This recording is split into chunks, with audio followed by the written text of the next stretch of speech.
कि आप जो है अब विवाह भी करने वाले हैं, शादी भी करने, हाँ, लेकिन लव नहीं करेंगे। हाँ, नहीं ऐसा। जय श्री राम मित्रों, जिस तरह से एक सिक्के के दो पहलू होते हैं, ठीक उसी तरह से हमारे बाबा जी को भी इस समय मीडिया में दिखाया जा रहा है। कोई इन्हें हिंदू धर्म का ध्वजवाहक तो कोई इन्हें ढोंगी और देश को दो हिस्सों में तोड़ने वाला पाखंडी बाबा कहते हैं। जी हाँ दोस्तों, खैर इन्हें छोड़िए, ये सब बातें तो बाबा जी के बारे में चलती ही रहती हैं। आज हम आपको इनके बारे में कुछ और बताने वाले हैं, जो है इनकी शादी के विषय में।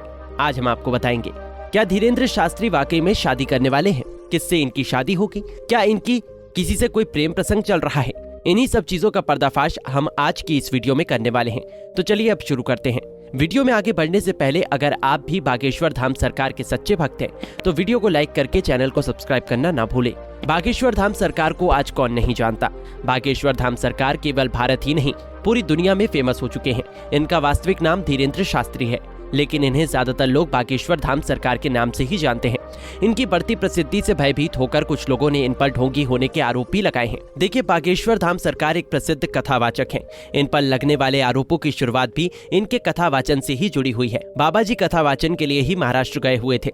महाराष्ट्र की एक अंधविश्वास उन्मूलन समिति ने उन पर अंधविश्वास फैलाने का आरोप लगाया और कहा कि अगर आप इतने ही ज्यादा बड़े ज्ञानी हो और आपके ऊपर भगवान की इतनी बड़ी कृपा है तो आपको हमारी एक परीक्षा से गुजरना होगा। अंधविश्वास उन्मूलन समिति ने यह भी कहा कि अगर बागेश्वर धाम सरकार चुनौती को स्वीकार कर लेते हैं और उनकी परीक्षा में खरे उतरते हैं तो वो उनको 3 लाख रुपए का इनाम देंगे और उनके चरणों में माथा भी लगा देंगे।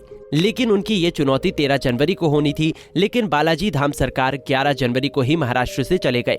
इसलिए अंधविश्वास उन्मूलन समिति के सदस्यों और अध्यक्षों ने उन्हें भगोड़ा कह दिया। इसके बाद में बागेश्वर धाम सरकार ने भी अपना पक्ष सबके सामने रखा है और कहा कि उनका कथावाचन का कार्यक्रम केवल 11 तारीख तक ही था, तो फिर हम 13 तारीख तक वहाँ क्या करते। और अगर कोई भी इंसान उनकी किसी भी तरीके की परीक्षा लेना चाहता है तो वो बागेश्वर धाम सरकार आकर अर्जी लगा सकता है। अपना सत्य सिद्ध करने के लिए बाबा जी ने बहुत से न्यूज रिपोर्टर्स को बागेश्वर धाम सरकार बुलाया और अपनी सत्यता सिद्ध कर दी। इससे ये साबित हो जाता है कि बागेश्वर धाम सरकार किसी से डर कर या फिर किसी समस्या के कारण वहाँ से नहीं गए थे। वो केवल अपनी कथावाचन का समय पूरा होने के बाद आए थे। लेकिन दोस्तों, ये बात तो सच ही है कि जब इंसान बहुत फेमस हो जाता है तो उससे जलने वाले लोग भी बेहद खड़े हो जाते हैं। देखने में तो ये आता है कि अगर कोई सनातन धर्म का प्रचार करता है तब तो विरोधियों की संख्या कुछ ज्यादा ही बढ़ जाती है।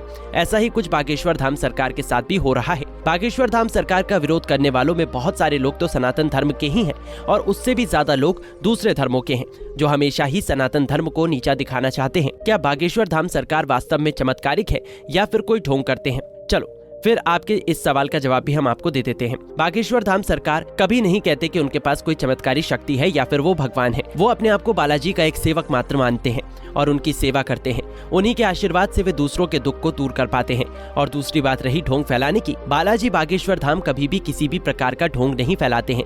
जब भी बागेश्वर धाम सरकार के पास में कोई भी किसी भी बीमारी को लेकर आता है तो वो उस बीमारी का कारण बताते हैं और उन्हें ये भी कहते हैं कि अगर आपका डॉक्टरी इलाज चल रहा है तो आप उस इलाज को जारी रखें और आपको 20 से 30% लाभ हमारी वजह से हो जाएगा। इससे किसी भी तरीके का ढोंग नहीं दिखता है, बल्कि इससे मनुष्य के अंदर आत्मविश्वास बढ़ता है और ईश्वर के प्रति आस्था ही बढ़ती है।